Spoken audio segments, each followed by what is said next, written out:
guys, it's Tamar from Tamar's Kitchen, and today we are making toasted ravioli with pink sauce.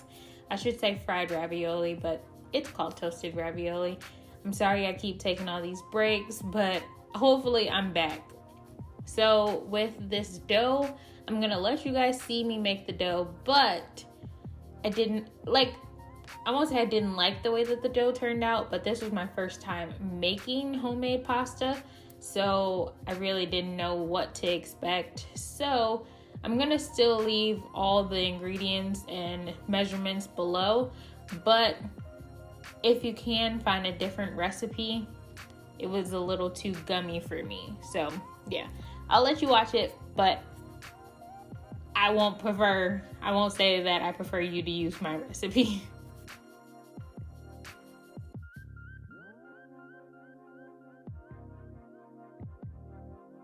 If you haven't done so already, please hit that subscribe button and that notification bell so you can get notified whenever I post a new video.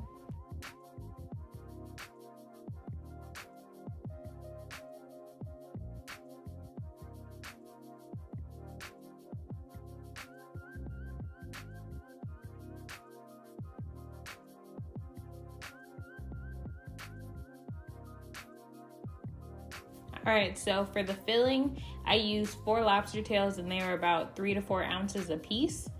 And I just chopped those up. And then I used some ricotta cheese. I didn't measure. Y'all know I don't measure. I got some Parmesan cheese as well. 1 egg beaten. And then this was a bunch of spinach. And I just chopped that up roughly. It doesn't have to be mixed that well because I also put it into the food processor. And then you want to season it with whatever you like. I just use simple salt and pepper.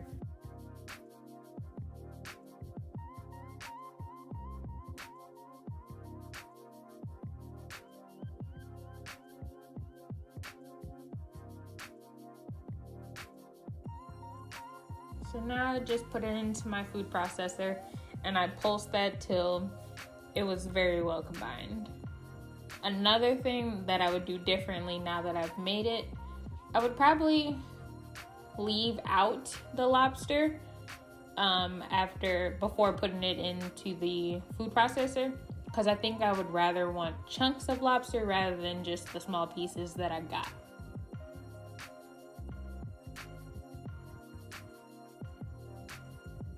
So this is how it would look. And then I just pop that in the refrigerator so it can get settled.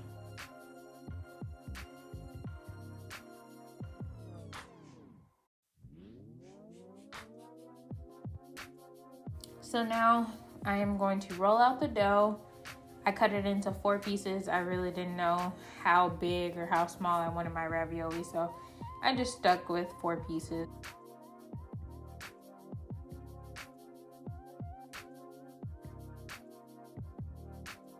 So with 1 piece, you just want to roll front to back. And you want to get it as thin as possible. So if you pick it up and you put it over your hand, you should be able to almost see the color of your skin. So here I just put it into a bag to act as my piping bag. And then I just cut a little snippet. And then this is where I figured I wanted bigger ones. So I just did 3 on each piece, and then I actually used the scraps to make some smaller ones.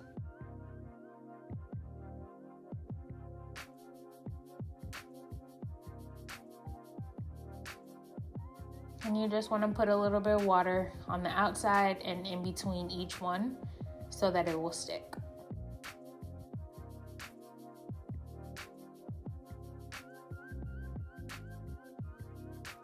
And then you take the second sheet and you put it on top and you want to press it down.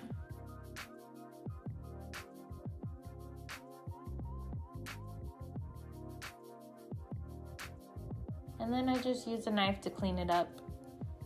And then these are the scraps that I used to make smaller ones. So I got 6 big ones and probably, I would say 5 small ones, maybe 4. but the big ones, I didn't realize like how big they were until I actually breaded them and then fried them, and I was like, oh, I could have went a little bit smaller.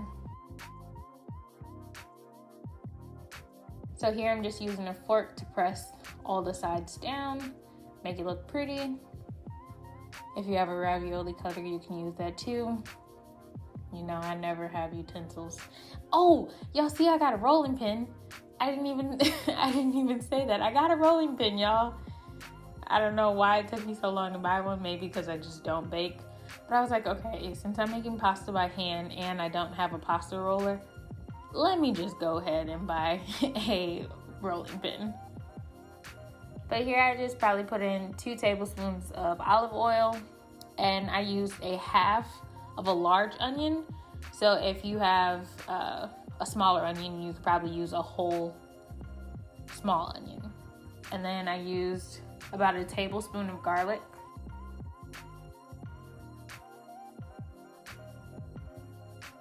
And you just want to heat that until they're translucent like this. And then I had some diced tomatoes. I used the whole can and I put it in there.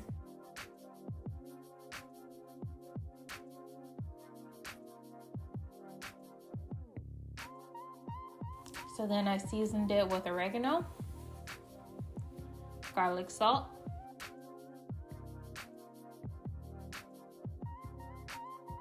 black pepper, Italian seasoning,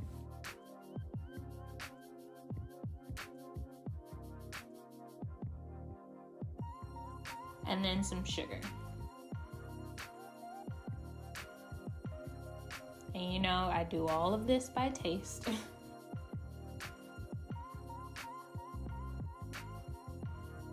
So I just start off with a small amount, mix it, let it heat up a little bit, and then I taste it after that. You want to bring it to a boil so that the liquid evaporates.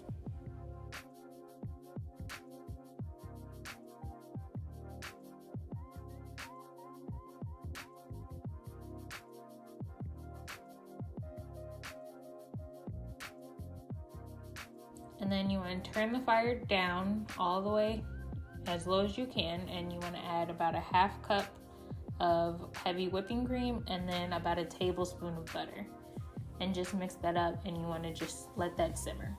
And at this point, this is where I seasoned it again.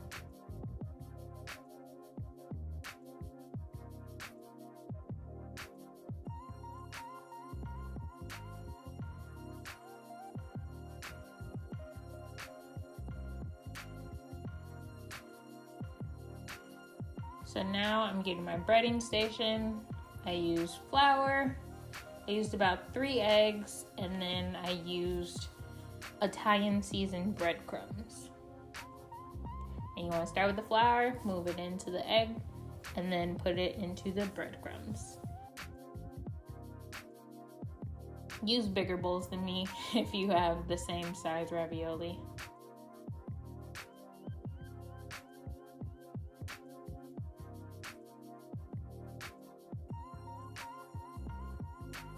Yeah, just do that for all of your ravioli.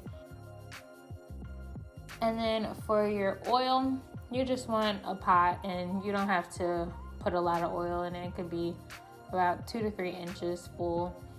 And you just want to make sure that it doesn't go above 350 degrees, because you don't want it to cook too fast and brown too fast, because that's not pretty.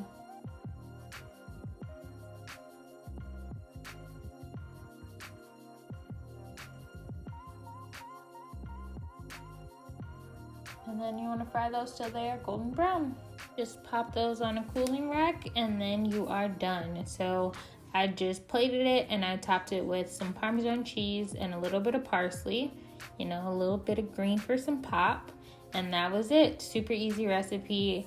I hope you guys enjoyed the video. If you could, please like, share, comment, subscribe, do all that. Y'all know the drill, and have a great rest of your day. Peace.